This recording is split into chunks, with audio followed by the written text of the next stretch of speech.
Jadi tidak semua pengusaha itu berhak atau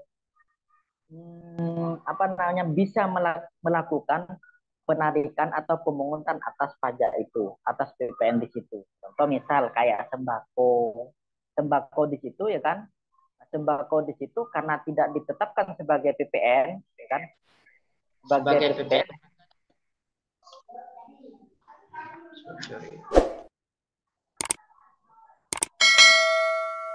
masuk ya.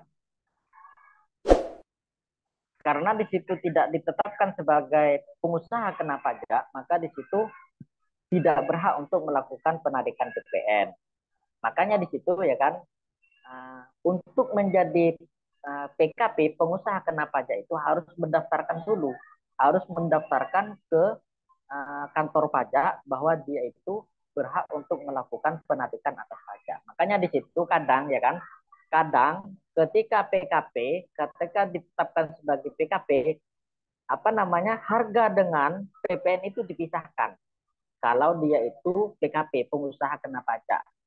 Beda ketika usaha itu belum ditetapkan sebagai PKP, maka di situ kadang tidak mencantumkan PPN karena dia itu tidak boleh untuk menarik PPN karena dia itu belum ditetapkan sebagai PKP, maka tidak boleh untuk menarik PPN itu.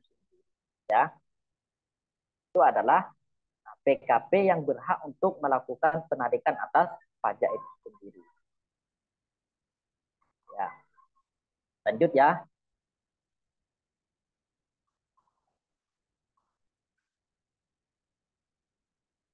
Ini tadi sudah disampaikan ya, BKP yang tergolong mewah itu apa saja.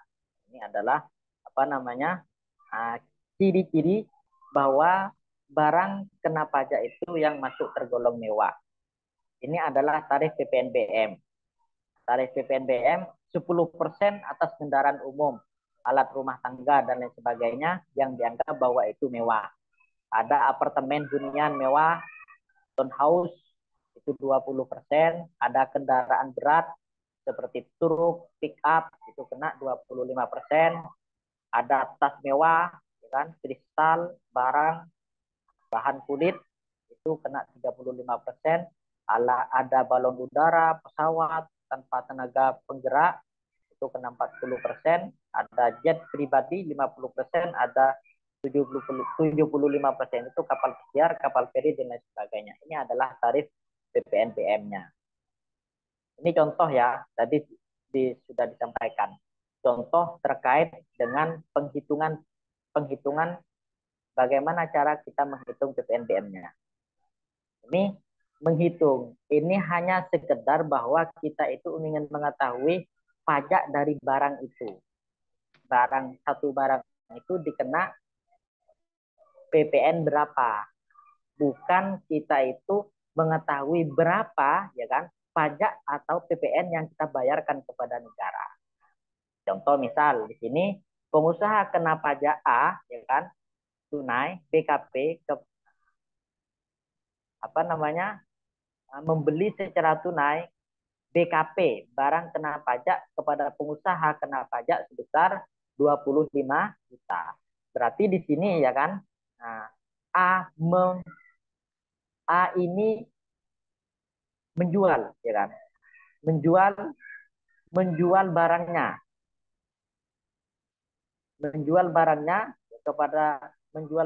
sebesar 25 juta. Maka di sini 10% dikali 25%. Sama di sini mengimpor barang berarti 10% kali 15%. Ini belum selesai. Nah, ini nih yang terpenting. Contoh kasus yang ketiga. Makanya tadi kalau kita ingin mengetahui berapa PPN, tadi kan untuk 10% ya kan, itu menarik. Semisal saya pengusaha kena pajak menjual laptop 10 juta, Berapa saya harus menarik PPN-nya itu? Berarti tadi itu adalah 10% kali 10 juta. Berarti di situ adalah berapa? 1 juta ya, 1 juta. 1 juta yang menjadi sebagai PPN-nya, berarti nanti membayarnya adalah 10 juta, 11 juta. Ya kan ya? Nah, itu ingin mengetahui berapa besar PPN dari barang itu sendiri. Nah, kasus yang ketiga ini ingin mengetahui berapa persen yang disetorkan kepada negara. Berapa persen yang akan disetorkan kepada negara, ya kan? Ingat tadi ada, ya kan? Ada apa namanya? Eh, pajak masuk, ada pajak keluar, ya kan? Kalau pajak masuk berarti saya membeli barang, ya kan? Saya membeli barang kepada si B, ya kan? Kepada si B. Maka saya itu membeli barang itu adalah sebagai pajak masukan. Kalau saya menjual barang itu adalah pajak keluaran. Ya, makanya di sini A sebagai PKP menjual BKP kepada B seharga 1 juta. Maka di sini atas penyerahan ini maka terutang PPN-nya adalah 10% kali 1 juta. Maka di sini adalah pajak terutangnya PPN-nya adalah 100.000. Cek ramin deh.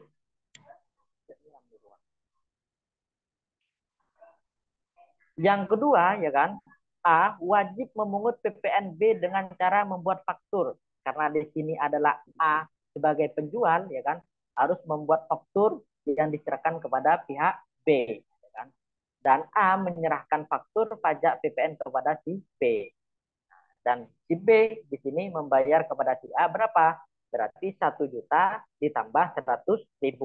Makanya di sini ya kan kelebihan dengan ditetapkan sebagai apa namanya PKP, ya kan, maka di situ harga jual dengan PPN-nya itu berbeda, berbeda. Maka di situ 1 juta ditambah 100.000 berarti 1 juta 100.000 yang dibayarkan kepada yang dibayarkan oleh si B kepada si A, ya kan ya. Nah, yang kedua, ya kan, si B, ya kan, si B menjual kembali kepada si C, ya kan. Berarti di sini ya kan, B ini tadi adalah masukan, pajak masukan. Kenapa pajak masukan? Karena si B itu menerima barang dari si A, ya kan, menerima barang dari si A. Berarti itu adalah pajak masukan. Ketika si B menjual kepada si C, maka di situ adalah pajak keluaran. B mengeluarkan barang, berarti pajak keluaran kepada C. Makanya di sini oleh si B dijual seharga 1.200.000 karena tadi harga perolehannya kan 1.100.000 ya. Dengan dimasukkan dengan PPN dengan harganya kan 1.100.000 karena B ini dijual kembali dan ingin mendapatkan untung maka dijual adalah 1.200.000. Maka di sini 1.200.000 dikali 10% lagi. Dikali 10% berarti di sini totalnya adalah 1.200.000 ditambah 100.000 120.000 berarti harga jualnya 1.320.000. Ini adalah yang dibayarkan oleh si B. Ini yang dibayarkan oleh si B. PPN yang dipungut oleh si A adalah 100.000. Tadi kan ya. PPN yang dipungut oleh si A adalah 100.000. Sedangkan B, ya kan, selaku pembeli membayar PPN tersebut kepada si A. Kepada si A. Ya kan? Nah, pada awal berikutnya, PKPB memperhitungkan pajak masukan sebesar 100.000 dan pajak keluaran ini apa namanya salah pajak keluaran sebesar 120.000. PPN yang harus disetor ke kas negara adalah selisih antara PM dan PK. Berarti 120 dikurangi 100.000 maka di sini 20.000.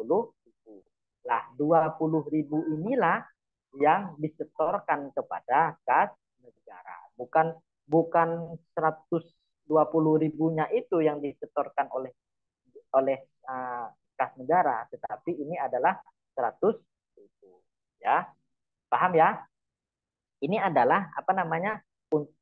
Kan ada dua mekanisme tadi disampaikan. Tadi yang dicontoh di awal ya kan, contoh awal di atas itu adalah ingin mengetahui besaran PPN yang dipungut, ya kan? Besaran PPN yang dipungut oleh PKP. Yang kedua adalah ingin mengetahui besaran PPN yang disetorkan kepada kas negara.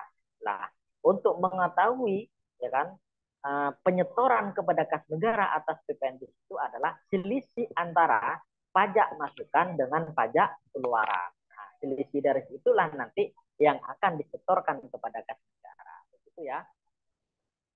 Ada pertanyaan? Saya tanya Pak, Oke. kalau ini kan eh, PPN yang harus disetorkan ke kas negara oleh PKPB Pak ya. Lah, Iya, untuk yang disetorkan ke kas negara oleh PKPA berapa Pak? PKPA. Iya, Di PKPA itu ya kan, PKPA itu kan pasti mendapatkan barang berdasarkan dari apa namanya produksi misal ya kan, dari hasil produksi. Si A ini memproduksi ya kan, ya kan. Si A ini adalah memproduksi. Nah, dari produksi itu alat-alat itu kan pasti akan apa namanya uh, dikenakan PPN atas apa namanya pembelian atas barang-barang itu ya kan, pembelian itu kan ada namanya kas apa tadi pajak pajak masuk ya kan, pajak masuk. Nanti tetap pajak masuk dengan pajak keluaran itu akan dihitung kembali. Ini kan tadi terpotong ini si A ini kan terpotong. Semisal ini adalah pajak apa namanya pajak keluarannya ini 100.000 kan ya, ini pasti ada pajak masuknya di apa usaha si A ini, PKP si A ini ada pajak masuknya. Kita hitung berapa pajak masuknya ya kan, pajak masuknya baru nanti diselisihkan, dikurangi dengan pajak keluaran di sini. Tetap begitu, walaupun si A, PKP si A ini memperhitungkan antara PM atau dan PK, pajak masukan dan pajak keluaran. Tetap menghitung begitu, tidak dibayar 100.000, tidak. Ini kan misal si A ini kan sudah menarik misal ya, menarik apa namanya, misal si A ini menarik PPN 100.000 kepada si B. 100.000 tidak dibayarkan semua, tetapi di situ harus mencari selisih antara PM dan PK-nya, pajak pengeluaran dan pajak masukan. Ini kan pajak pengeluaran yang si A ini, yang 100.000. Pasti ada pajak masukan dari si A ini. Begitu ya. Nah, siapa itu? Saudara Khairuddin ya? ya Pak. Lah kalau Oke. misalnya pajak keluarannya lebih besar dari pajak masukannya gimana Pak? Kalau itu lebih besar, maka di situ ditangguhkan di bulan berikutnya. Kalau lebih besar kan berarti itu kan rugi kan, begitu kan, Iya rugi, Pak. maka di situ anggapannya akan ditangguhkan bulan berikutnya, akan ditangguhkan bulan berikutnya, berarti bulan berikutnya itulah nanti yang akan membayar atas pajaknya itu. Diakumulasi gitu Pak ya. Iya, diakumulasikan di bulan berikutnya. Berapa minusnya berarti di situ diakumulasikan untuk bulan berikutnya. Ini kan pembayaran ini kan per bulan kan ya.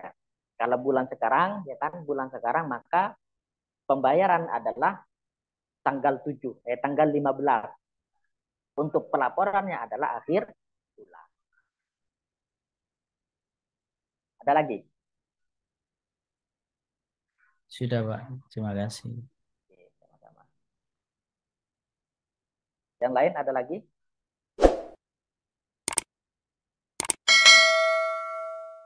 Sudah ya, karena ini apa dosen yang berikutnya mau masuk. Sudah ya, karena sudah cukup, PT-nya sudah selesai.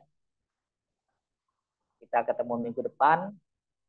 Akhirun, Assalamualaikum warahmatullahi wabarakatuh. Selamat malam.